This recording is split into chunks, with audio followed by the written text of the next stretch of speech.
In 1979, Laura Jill Miller was only 8 when she found Broadway success in The Music Man with Dick Van Dyke.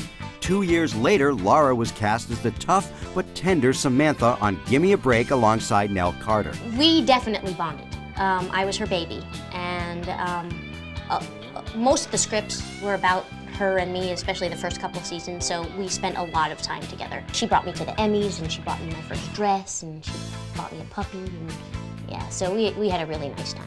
Laura enjoyed the perks that accompanied early fame. I mean, I remember talking to other mothers with kids in show business and who would say, you know, if my kid wants to get out of the business, you know, they'll tell me. And I said, who in their right mind would tell you they want to be out of show business? I mean, we get people fussing over us. They do our hair and makeup. You get free sneakers. You get to the front of lines at Disneyland.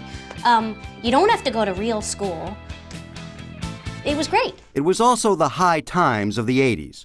Laura wasn't a square, but she kept her nose clean. I knew kind of who was doing drugs. I knew when, I knew how, but I just, like I always say, I was never in the bathroom at the right time, I guess, or chose not to be, pretty much. And you know what? No one offered me drugs. Maybe it was just the thing that I put out there, that I'm not the kind of person to do them. When Gimme a Break ended in 1987, Laura was floored. It sort of abruptly ended, and then you're just like, oops. Whoops, now what do I do? And I signed some network deals, and I really thought, well, this is what show business is. You go from one show to the next. This is what you do. And then it didn't quite happen that way. So I was like, oh, guess it's time to go to school.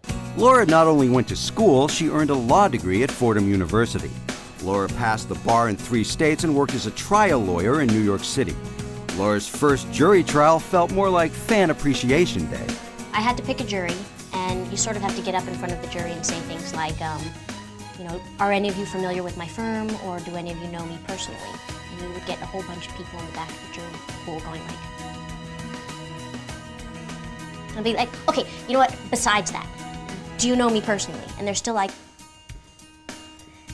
And I'm like, okay, besides television, do you know me? And a few years into her legal career, Laura realized she still had the acting bug. I just decided to come back out to California.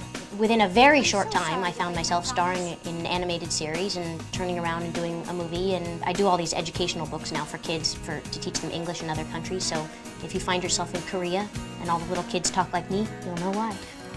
Well, you look fine to me. Unless you're afraid to pitch in and get your hands dirty. Even though Laura hopes to get back in front of the camera, she knows she can return to the real world at any time. I like the choices that I made. I mean, I went to college, I went to law school, I was an attorney, I had an entirely different career.